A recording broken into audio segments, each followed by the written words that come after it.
While camping in the wild forests of Alaska, my son cold-bloodedly left me without food or equipment and said, "Bye, go meet the grizzly." He thought I would die of hunger or bear claws so he could take my inheritance. But when he returned home, I was already waiting there with a smile on my face. "I have a surprise for you," I said. "You won't believe what happened next." Before we continue, please subscribe to the channel and let us know where you're listening in the comments. The front door exploded open without warning. Mason stormed through, his hoodie damp from the Seattle drizzle, sneakers squeaking against my hardwood floor. "Dad, I need 5,000. Right now."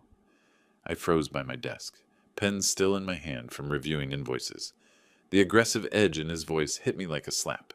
This wasn't my son asking for help. This was someone making demands. "Mason, what?" $5,000. Tonight." He paced across my living room, hands clenched into fists. "I already transferred your monthly amount last week." "The $3,000 barely covers my rent." His voice cracked with frustration. "You think that's enough? You think that covers everything?" My flannel shirt suddenly felt too tight. Grease still clung beneath my fingernails from working on Mrs. Chen's transmission earlier. I'd built these auto shops from nothing, worked 18-hour days after Sarah died, sacrificed everything to give him opportunities I never had. "Son, we've talked about this. You need to find steady work." "Work?" Mason spun around, his face flushed red. "Why should I work when you're sitting on all this money? When you control everything like some dictator?" The accusation stung. I straightened my shoulders, military posture kicking in. "I'm trying to teach you responsibility." "Responsibility?" He laughed bitterly. "You want to know about responsibility? After you die, I'll be an amazing master of your auto shops. I'll run them better than you ever did." The words hung in the air like poison. My chest tightened. The casual way he spoke about my death, the calculation behind his eyes, this wasn't grief or frustration talking. This was greed. I opened my mouth, but no sound came. 20 years of single parenting, of sacrificing, of hoping he'd become the man his mother would have been proud of. All crumbled in that moment. Mason must have seen the shock on my face. His expression shifted, realizing he'd revealed too much. Without another word, he spun toward the door. The slam echoed through the house like a gunshot. The family photo on the mantel rattled, Sarah's smiling face trembling behind the glass. I stood there, motionless, watching it slowly settle back into place. The silence pressed against my ears. Outside, Mason's car engine roared to life and faded into the distance. I remained frozen by my desk, the pen still gripped in my white-knuckled hand, staring at that photo that refused to stop its gentle trembling. The next morning, I reached up to straighten the family photo. Sarah's face smiled back at me, young, radiant, holding 8-year-old Mason at his Little League game. The memory hit like a physical blow. Sarah's funeral. Mason standing beside me in his only suit, 3 sizes too big, clutching my hand while I tried not to collapse. The mortgage on the first auto shop was 3 months behind. Sarah's medical bills had drained our savings. I'd promised her dying breath I'd take care of him, give him everything she couldn't. By Thursday, I found myself pulling out old photo albums. Each page revealed another sacrifice I'd forgotten. Mason's private school tuition, $40,000 per year because the public schools weren't good enough for Sarah's son. His University of Washington education, complete with the dorm experience he demanded. The Honda Civic I bought him for graduation, $18,000 in cash because he refused anything used. I traced the edges of a picture from his 16th birthday. Even then, something was missing in his eyes. While other kids his age worked summer jobs, Mason spent his time gaming, living off the monthly allowances I justified as investment in his future. The progression was clear now, spread across decades of photographs. Every handout, every rescued failure, every crisis I'd solved with my checkbook had carved away pieces of his character. I thought I was being a good father. Instead, I'd created a stranger who calculated my death like a business transaction. Saturday evening, I sat in Sarah's old chair, the one I'd never had the heart to remove. She would have seen this coming. Sarah always understood people better than I did. She would have pushed him toward independence, made him earn every dollar. I failed her, I whispered to the empty room. The realization settled into my bones like winter cold. I'd spent 20 years trying to buy Mason's love, to compensate for the mother he'd lost. Every payment had been a bandage over my own guilt, my own inadequacy. I'd convinced myself that providing for him was the same as parenting him. Sunday morning, I returned the albums to their shelf and sat at my desk. My hands shook slightly as I reached for pen and paper. Military discipline steadied my breathing. I had to think clearly now, plan for possibilities I'd never wanted to consider. The blank page stared back at me, waiting for decisions I wasn't ready to make. 1 ring, 2 rings. My pen hovered over the legal documents I'd been drafting when the phone shattered the quiet. Mason's name glowed on the screen. I hesitated, then answered, "Hello, son." "Dad, hey, how are you doing?" His voice carried an artificial cheerfulness that set my teeth on edge. Too bright, too eager, like a salesman's opening pitch. "I'm fine. This is unexpected after our conversation last week." "Yeah, about that. Look, I've been thinking. I was way out of line, and I want to make it right." The words came too fast, too practiced. "Actually, I have a proposal, something that could fix everything between us." I waited, military training teaching me the value of silence. "Let's go camping together, in Alaska, Denali National Park. Just you and me, like when I was a kid, remember?" The suggestion hit me like whiplash. Mason hadn't shown interest in outdoor activities since high school. "This is very sudden." I know, but here's the thing. My buddies canceled last minute, and I've got these tickets that are just going to waste. Everything's already paid for. Flights, camping gear, park permits. The whole package expires tomorrow if we don't use it." My grip tightened on the phone. The urgency felt manufactured, designed to prevent me from thinking too carefully. "Mason, when have you ever organized camping trips?" "Come on, Dad. Remember when you taught me to read animal tracks? How to start a fire with wet wood? You always said the wilderness shows a man's true character." The reference to our shared past twisted something in my chest. Those had been good times, before Sarah's death changed everything, before I'd started solving problems with money instead of presents. "This could be our chance to reconnect," Mason continued, his voice dropping to a more sincere register, "to remember what we used to have. No distractions, no city stress, just father and son in God's country." I closed my eyes, war between hope and instinct raging in my chest. Every rational part of my brain screamed warning. The timing, the sudden enthusiasm, the convenient story about canceled friends. It all felt orchestrated, but underneath the suspicion lived a deeper pain. What if this was real? What if my son genuinely wanted to rebuild our relationship? "The flights leave March 25th, Mason pressed. "Seattle to Anchorage, then we drive up to the park. 5 days in the wilderness, just like the old times." 5 days, I repeated slowly. "Dad, please. These tickets are burning, and this might be our last chance to fix what's broken between us." The silence stretched between us. I stared down at the papers on my desk, legal documents that could change everything, precautions against possibilities I prayed would never materialize. "All right," I heard myself say. "Let's do it." "Really? That's fantastic. I'll text you the flight details. Meet me at SeaTac, departure gate. This is going to be amazing, Dad. You'll see." The line went dead. I set the phone down carefully, my hand trembling slightly. Outside, Seattle's eternal drizzle painted patterns on the window. I looked back at the documents spread across my desk, then at the pen in my hand. Hope and preparation. Both felt like betrayal. 3 days later, I folded the legal documents carefully and slipped them into my travel bag's inner pocket. The papers felt heavier than they should have, weighted with possibilities I'd never wanted to consider. Mason waited by gate C12, bouncing on his heels like an overeager teenager.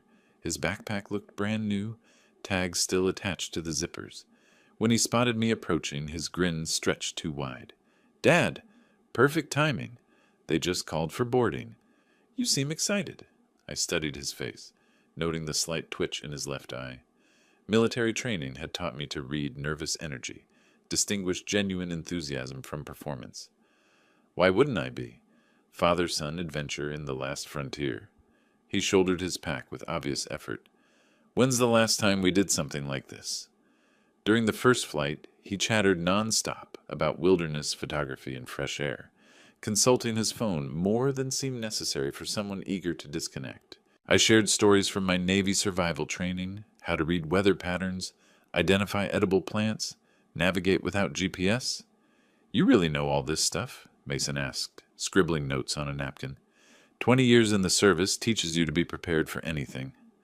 Something flickered across his expression, calculation masked as admiration. Our layover in Seattle stretched longer than expected. Mason excused himself 3 times, claiming bathroom breaks that lasted 20 minutes each. Through the terminal windows, I watched planes taxi against gray afternoon sky, Alaska growing closer with each passing hour. The final flight carried us over mountain ranges that looked like broken teeth against the horizon. Mason pressed his face to the window, but his reflection showed tension rather than wonder. Anchorage hit us with crisp air and the smell of snow. The rental car counter moved efficiently. Toyota, 4Runner, extra insurance, chains for mountain roads. I handled the paperwork while Mason loaded our gear, favoring his right shoulder like something ached. Outdoor supply store next, he announced, consulting his phone again. Need to grab a few extras. At Northern Exposure Outfitters, he insisted on specific items. High-powered flashlights, emergency flares, rope, more than seemed necessary for basic camping. The clerk, a weathered man with frost-bitten scars, raised an eyebrow at our purchases. Planning to get lost out there? Just want to be prepared, Mason replied quickly. Highway 3 stretched before us like a gray ribbon through endless forest. Mountains rose on both sides, snow-capped peaks catching the last daylight. Road signs warned about moose crossings and winter driving conditions. Beautiful country, I said, trying to bridge the silence that had settled between us. Yeah, really isolated. Mason's voice carried a strange satisfaction. Miles from anywhere. We stopped for gas in Wasilla as darkness began to fall. While I filled the tank, Mason wandered toward the convenience store. Through the fluorescent-lit windows, I watched him pull out his phone and dial. His posture changed, shoulders hunched, voice low and urgent. When he returned, I asked casually, "Everything all right? Saw you on the phone." "Just checking weather conditions for tomorrow." He avoided my eyes. "Storm system moving in, but should clear by morning." The lie came too easily. I'd checked the forecast myself. Clear skies predicted for the next 3 days. As we pulled back onto the highway, that familiar military unease settled in my gut, the same instinct that had kept me alive in hostile territory. Something was wrong. I just couldn't figure out what. 40 miles later, the gas station conversation still bothered me. "So what did the weather service actually say?" Mason's grip tightened on the door handle. "Possible snow flurries, nothing major." The deflection confirmed my suspicions, but I kept my voice neutral. "Good thing we packed extra layers." Denali's entrance appeared around a bend. Wooden signs announcing the park boundaries, cabins scattered among towering spruce trees. The visitor center buzzed with early morning activity, despite the season. Most tourists came in summer. March visitors were serious outdoorsmen or locals. Denali Lodge Motel looked exactly like the brochure photos Mason had shown me. Rustic log construction, rooms with names like Grizzly Den and Caribou Creek. The desk clerk, a young woman with calloused hands, processed our registration while Mason studied trail maps displayed on the wall. "First time to Denali?" she asked. "For him?" I nodded toward Mason. "I've been to Alaska before, military exercises." "Which trails are you considering?" Mason stepped forward before I could answer. "Taclonica River backcountry route. We want the full wilderness experience." The clerk's expression shifted to concern. "That's advanced terrain, very remote. Most people start with the shorter nature trails." "We're experienced campers," Mason insisted, though his definition of experience apparently included 0 actual camping trips in the past decade. Park Ranger Jennifer Walsh looked like she'd stepped out of a recruitment poster, confident, capable, with the no-nonsense bearing of someone who dealt with every type of wilderness emergency. Her briefing room smelled of coffee and pine, walls covered with topographical maps and wildlife photos. "Gentlemen, let's be clear about what you're undertaking." She spread a detailed map across the conference table. Taclonica River route takes you 30 miles from the nearest ranger station. No cell coverage. No other campers this time of year. She pointed to red markers scattered across the map. Recent grizzly activity here, here, and here. 2 cubs were spotted last week, which means a protective mother nearby. We've had wolf pack sightings, and moose are unpredictable during spring territory disputes. Mason leaned forward, studying the isolated sections with intense focus. What about emergency evacuation? Helicopter rescue, weather permitting. Could be days if conditions turn bad. Ranger Walsh's stern expression suggested she'd seen too many overconfident tourists become statistics. I have to ask, what's your combined wilderness experience? I answered honestly about my military background, while Mason mumbled vague references to camping with friends. The ranger's doubt was visible. Sir, with respect, this route isn't appropriate for beginners. We have excellent guided tours, shorter trails. We'll be fine, Mason interrupted. My father's practically a survival expert. After signing liability waivers and watching safety videos about bear encounters, we rented bear-resistant food containers and emergency beacons. I insisted on defensive rifle rental, a Remington 870 that felt familiar in my hands. You sure about that? Mason asked nervously. Alaska rule number 1, never go unarmed in bear country. Our final stop involved programming GPS coordinates into our emergency beacon. Ranger Walsh demonstrated the activation sequence with professional precision. Push this button, hold for 5 seconds, and search and rescue gets your exact location. But remember, in that backcountry, even with coordinates, rescue could take 12 to 18 hours minimum. Loading our packs into the truck, I felt that familiar pre-mission tension. Every detail screamed warning, the remote location, Mason's obvious inexperience, his strange insistence on maximum isolation. Still sure about this route? I asked as we pulled away from the ranger station. Mason's smile looked forced. Absolutely. No turning back now, right, Dad? The phrase hit my ears wrong. Less encouragement, more finality. Through the rearview mirror, I watched the ranger station disappear behind forest, our last connection to civilization fading into wilderness that suddenly felt less like adventure and more like trap. The forest road narrowed until branches scraped our windows like skeletal fingers. My GPS showed our position moving deeper into unmarked territory, past the last cell tower, beyond the final trail marker, into wilderness that had swallowed unprepared travelers before. We're officially off the grid now, I murmured, watching the signal bars disappear from my phone. Mason's laugh sounded hollow. Perfect, just us and nature. Mile 23. Toklanica marked the end of drivable road. I parked beside weathered wooden posts that looked like grave markers in the dim afternoon light. Unloading our packs revealed the weight difference. Mine distributed efficiently from decades of military training. Mason's bulging awkwardly with gear he'd never tested. Jesus, this thing weighs a ton, he complained, struggling with the shoulder straps. Proper packing takes practice. I adjusted his weight distribution, noting how he winced when I touched his right shoulder. You hurt yourself? Old injury, nothing serious. The trail wound through dense spruce forest where afternoon sun barely penetrated. Moss-covered logs created natural obstacles, and small streams required careful stepping-stone navigation. Wildlife signs appeared immediately, massive moose tracks pressed into muddy patches, eagle cries echoing from somewhere above the canopy, and the distant howling that meant wolves. You hear that? Mason stopped suddenly, face pale. The wolf pack, probably 5 miles away. I kept walking, but noticed his nervousness had nothing to do with wildlife appreciation. For someone who'd insisted on this remote route, he seemed genuinely frightened by its realities. 3 hours of hiking brought us to a clearing beside a rushing creek. Perfect campsite with flat ground, fresh water, and clear sightlines in all directions. Military habits kicked in as I surveyed defensive positions and escape routes, while Mason sat heavily on a fallen log. How much farther do we go? He asked, breathing hard. This is good for tonight. We'll push deeper tomorrow. Setting up camp revealed more of Mason's inexperience. While I methodically established our perimeter, food cache hung 12 feet high, cooking area downwind from sleeping quarters, emergency supplies easily accessible, he struggled with basic tent assembly. Dad, can you help with this? He held up tangled guy lines like surrender flags. Teaching him proper technique felt like old times, back when he'd wanted to learn instead of just inherit. But something nagged at me. Why insist on wilderness camping when you couldn't handle basic equipment? Evening campfire cast dancing shadows across our small clearing.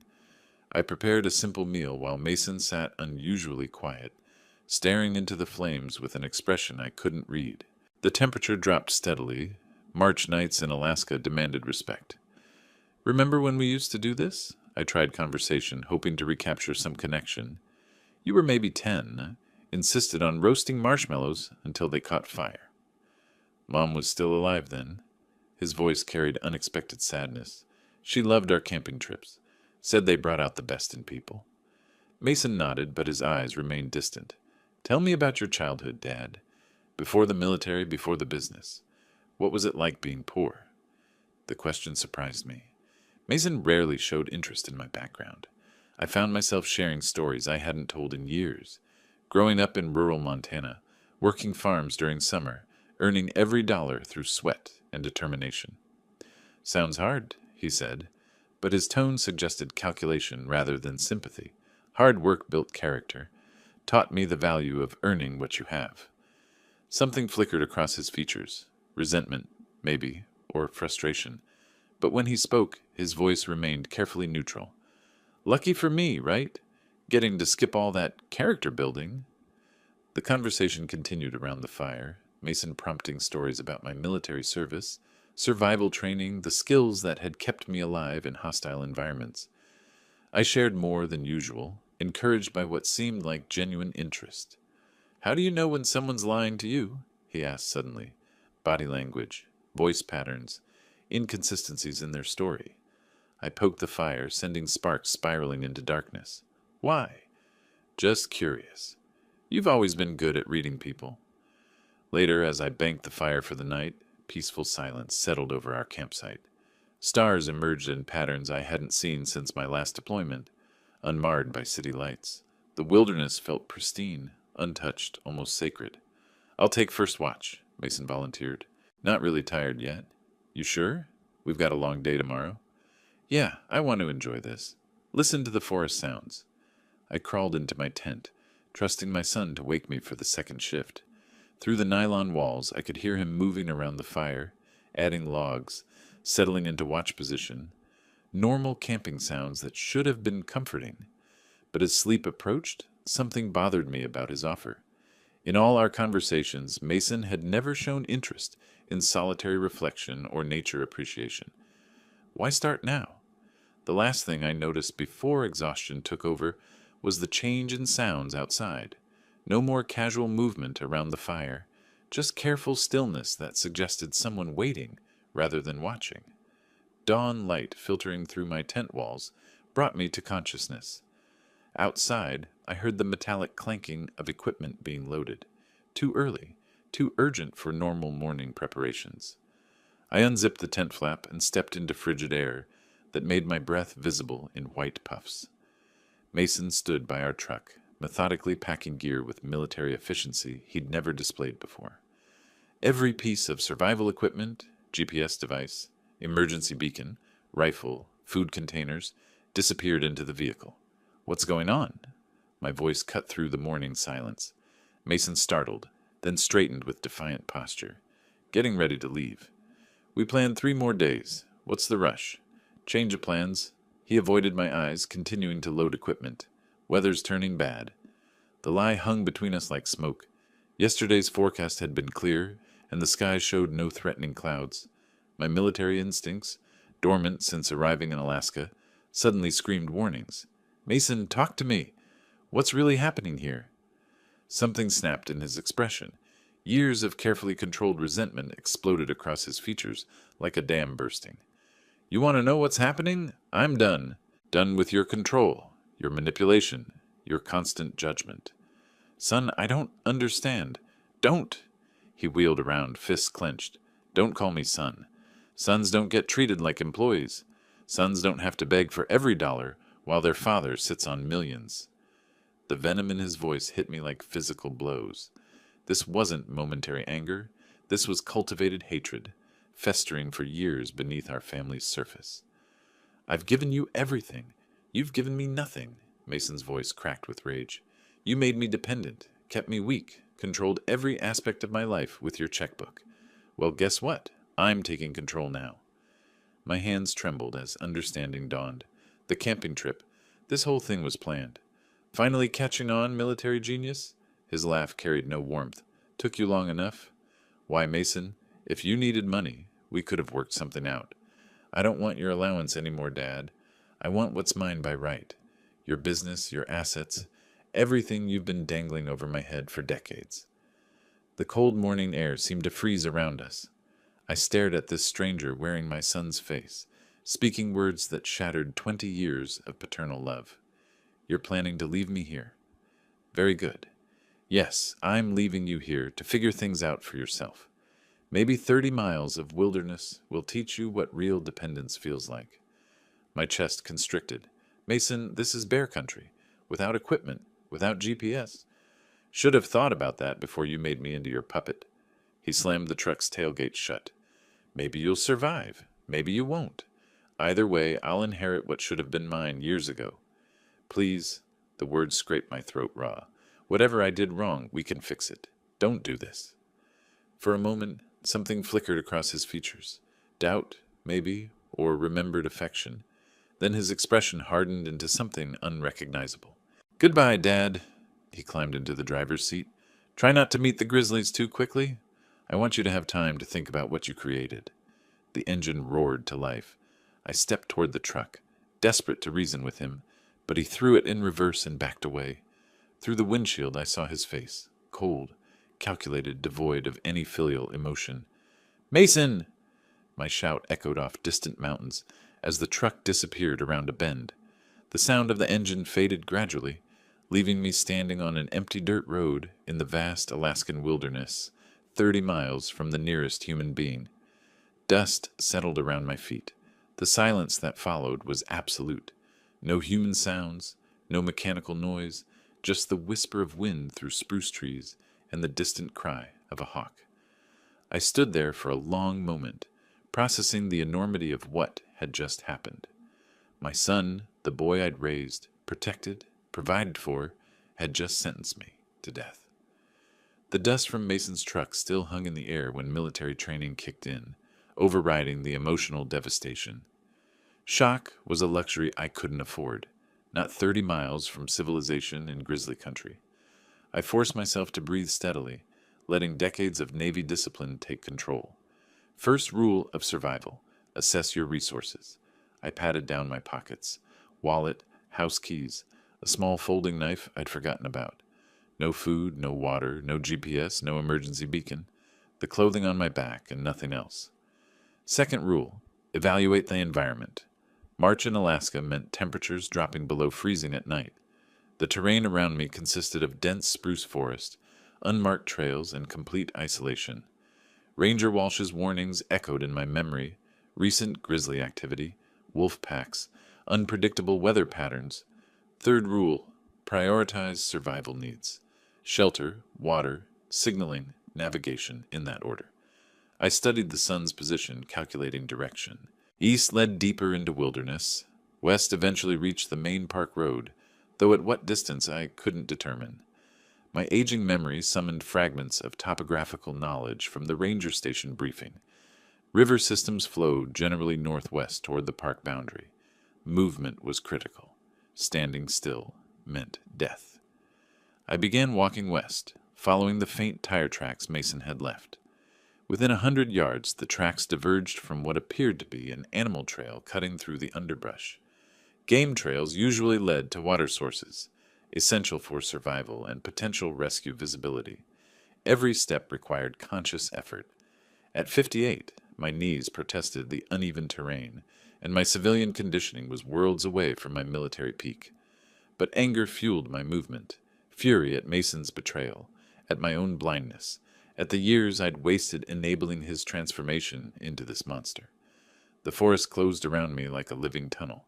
Massive spruce trees blocked most sunlight, creating a twilight atmosphere even at midday. I broke branches as I walked, creating crude trail markers for potential rescue teams, though the odds of anyone finding me seemed impossibly remote. Bear sign appeared everywhere, claw marks on tree bark, massive paw prints in soft earth, scat that looked disturbingly fresh. I made noise while walking, remembering Ranger Walsh's instructions about avoiding surprise encounters.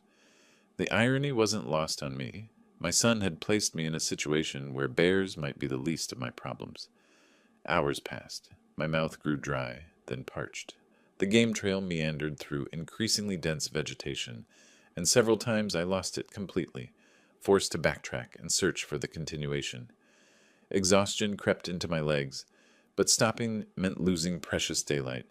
A distant sound made me freeze, mechanical, rhythmic, definitely human-made. Engines, multiple engines. I stood perfectly still, listening. The sound came from the north, maybe half a mile away. ATVs or motorcycles moving in formation. Hunters, park rangers, search and rescue. Hope surged through my chest for the first time since Mason's betrayal. I changed direction, moving toward the mechanical sounds, pushing through undergrowth that tore at my clothing. The sounds grew louder, definitely all-terrain vehicles, and they seemed to be moving slowly, methodically. The forest began to thin, and through the trees I glimpsed a clearing ahead. The engine sounds were closer now, maybe 200 yards away. I moved faster, abandoning stealth for speed, branches whipping across my face as I pressed toward a potential salvation. Breaking through the tree line, I stumbled into a clearing where 4 ATV riders had stopped for what appeared to be a lunch break. They looked up in shock as I emerged from the forest, disheveled, scratched, clearly out of place in this remote wilderness. The lead rider, a bearded man in his 40s, with the weathered look of someone who lived outdoors, immediately shut off his engine and approached me with professional concern. "Sir, what happened? Why are you out here alone?" My voice came out hoarse from dehydration and stress. "My son, he left me here, took all our equipment and drove away." The man's expression shifted from concern to disbelief. "Someone abandoned you? Here? That's attempted murder." "I'm William Harper. My son Mason brought me on a camping trip, then—" I struggled to explain the situation without revealing the full extent of family dysfunction. "He took our truck and all our survival gear, said he was leaving me to die." "Jesus." The bearded man removed his helmet, revealing intelligent eyes that seemed to be assessing my condition and story simultaneously. "I'm Oliver Reed, former park ranger here. These are my friends. We're doing a backcountry tour." The other riders gathered around, their faces showing the horror that outdoor enthusiasts felt when confronting deliberate wilderness abandonment. One of them, a woman in her 30s, handed me a water bottle that I drained gratefully.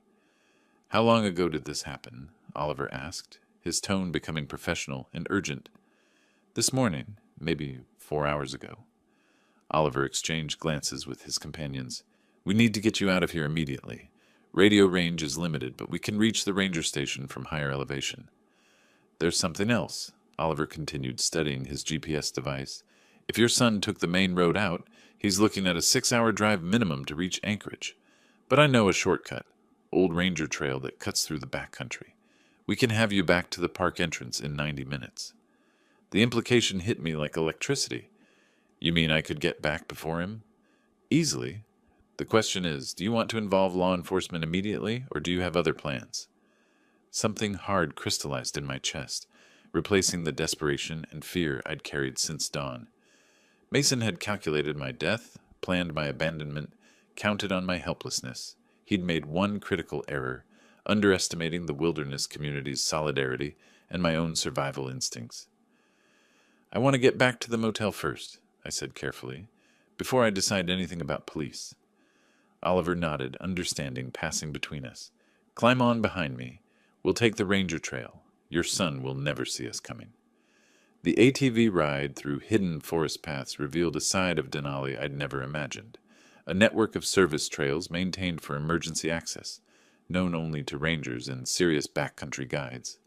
Oliver navigated with the confidence of someone who'd traveled these routes for years. "I spent 15 years as a ranger here," he explained over the engine noise. "Seen a lot of stupid decisions, but deliberate abandonment? That's criminal territory." The terrain blurred past. Creek crossings, steep inclines, sections where we had to dismount and guide the ATVs around fallen trees. Despite the rough conditions, we made excellent time, emerging onto paved road well ahead of Oliver's estimate. Denali Lodge Motel appeared in the distance, its log cabin architecture looking incredibly welcoming after my morning in the wilderness.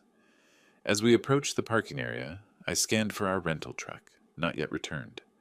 "Looks like your son's still driving back," Oliver observed. "You've got time to prepare whatever reception you're planning." The other riders offered contact information, promising to serve as witnesses if legal proceedings became necessary. Oliver handed me his card, inscribed with personal cell and email. "Call me when you're ready to talk to authorities. What your son did, there need to be consequences." As they prepared to leave, Oliver paused.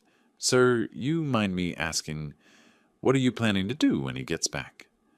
I looked toward the motel room where our belongings waited, then at the legal documents still folded in my jacket pocket. Mason had spent years planning my destruction. Now it was my turn to plan his.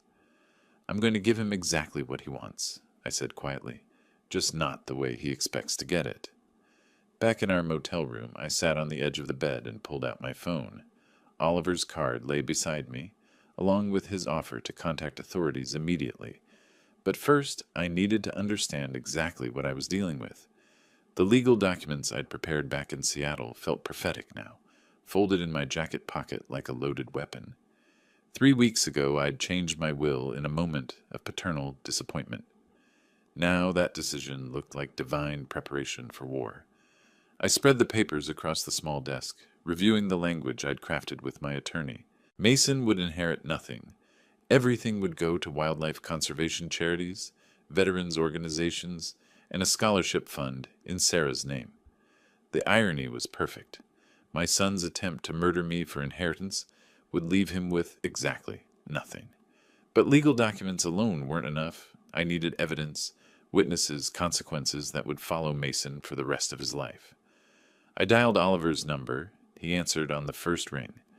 "William, you settled in all right? I need your help with something specific. When Mason returns, I want everything documented. His reaction, his words, everything." "You planning to confront him before calling police?" "I'm planning to give him exactly what he thought he wanted, the chance to inherit my business, right up until the moment he realizes what he's actually done to himself."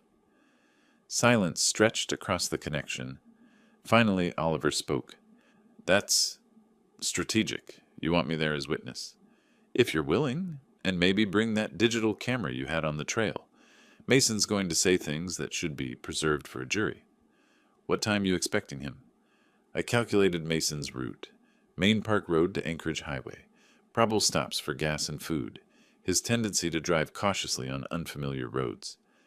Between 9 and 10 tonight, he'll be tired, overconfident, expecting to find an empty room and a grieving father who never made it back.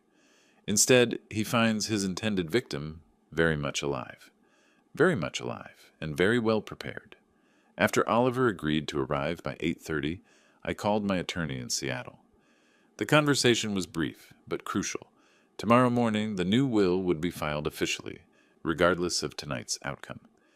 Mason's inheritance would evaporate the moment legal documents hit the courthouse. Next, I contacted the motel office and arranged for an adjacent room for Oliver. The desk clerk, the elderly woman who'd seen decades of Alaskan drama, asked no questions about the unusual request. Evening approached with surreal calm. I showered off the wilderness grime, changed into clean clothes, and arranged the room methodically. The legal documents spread across the desk, where Mason would see them immediately. Oliver's camera would have clear sightlines from the adjoining room. My phone was programmed with 911 on speed dial. Military training had taught me that preparation eliminated variables. Tonight, Mason would walk into a controlled environment, where every advantage belonged to me. The irony wasn't lost on me. My son had spent months planning my death in the wilderness.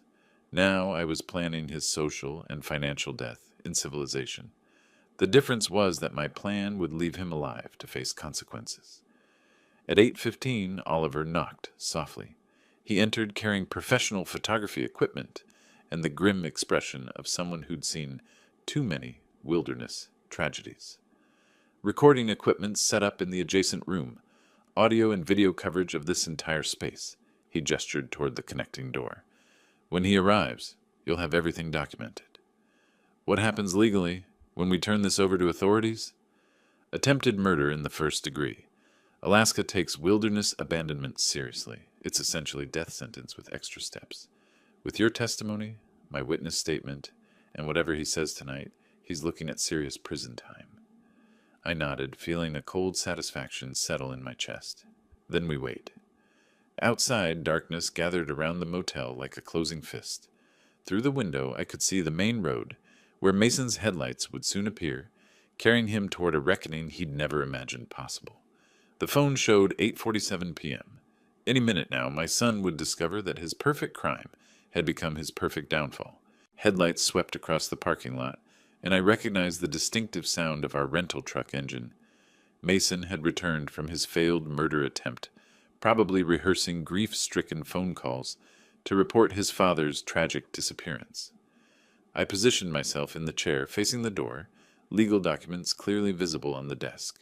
Through the connecting wall, I heard Oliver adjusting his recording equipment. Everything was ready. Mason's key scraped the lock twice before catching.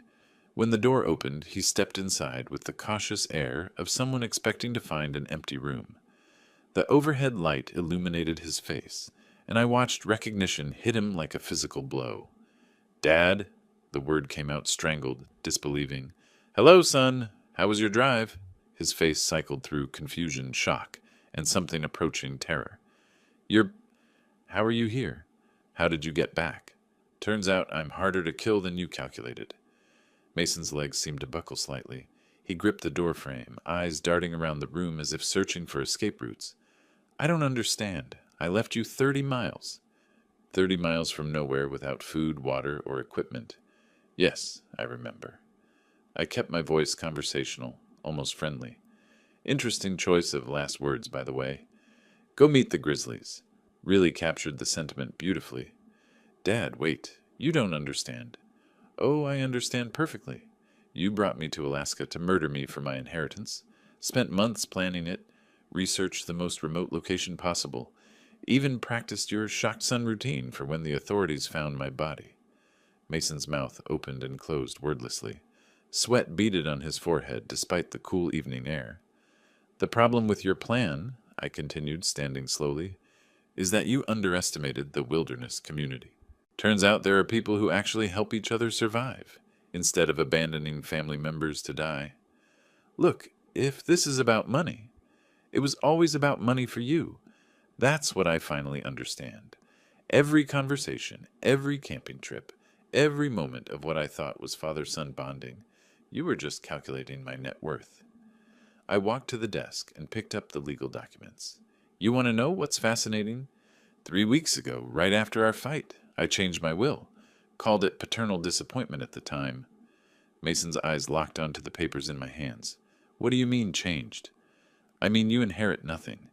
Not the auto shops, not the bank accounts, not the house your mother loved. Everything goes to charity, wildlife conservation, veterans organizations, scholarship funds." The color drained from his face completely. "You can't do that. I'm your son." "You were my son. This morning you became something else entirely. A man who calculated his father's death for financial gain." "Dad, please, if you'll just listen." "I listened this morning while you explained how my controlling behavior ruined your life. I listened when you said I deserve to die, alone in bear country. I'm done listening." Mason's composure cracked completely. "You self-righteous bastard, you created this. Your constant control, your manipulation, keeping me dependent while judging every choice I made. There it is, the real Mason Harper. You want to destroy me? Fine. But remember, you made me into this. Every dollar you dangled, every condition you attached, every way you controlled my life. This is your creation." I felt a strange calm settle over me. "You're absolutely right. I did create this. I enabled your dependence, bought your affection, confused providing with parenting. That's my failure as a father. Then change the will back. Fix this." The will was filed this afternoon. It's done. I walked toward the door, past my son who looked smaller, somehow, diminished. "But you're wrong about one thing. I didn't create your willingness to commit murder. That choice was entirely yours."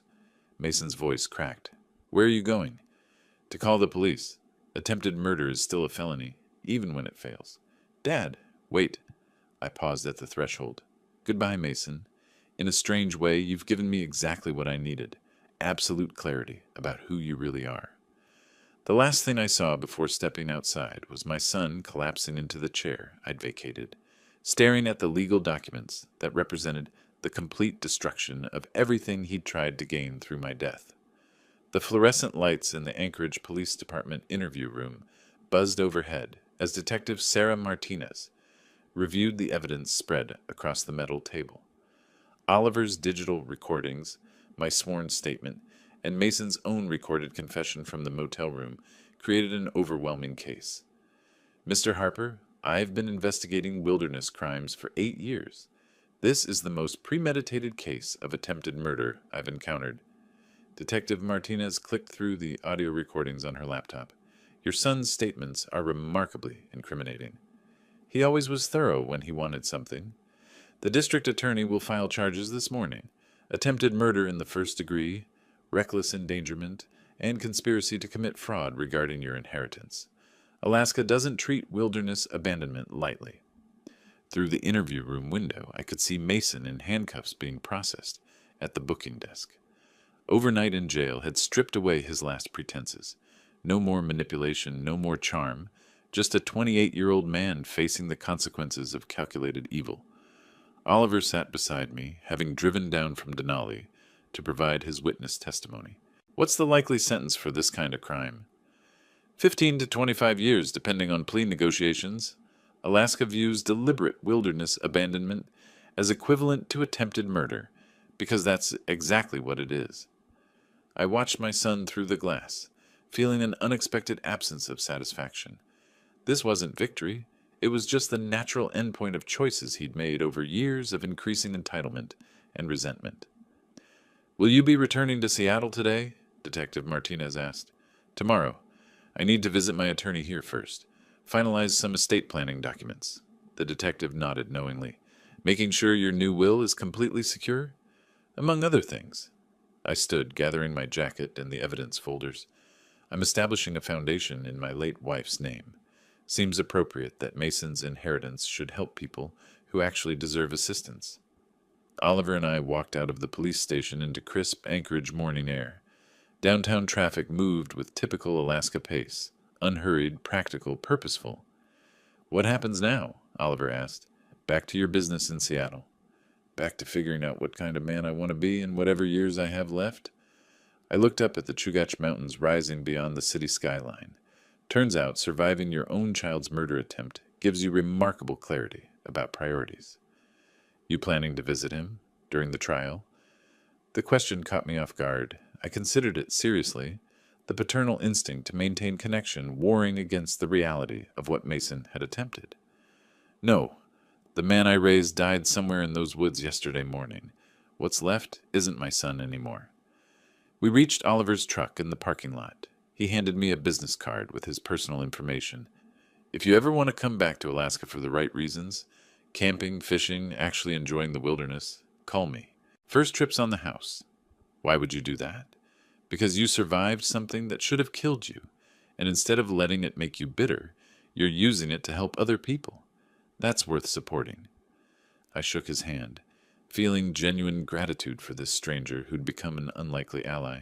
Thank you. For everything. Thank the wilderness community. We look out for each other up here. As Oliver drove away, I pulled out my phone and dialed my attorney in Seattle. There were foundations to establish, scholarships to fund, a lifetime of enabling to undo through positive action.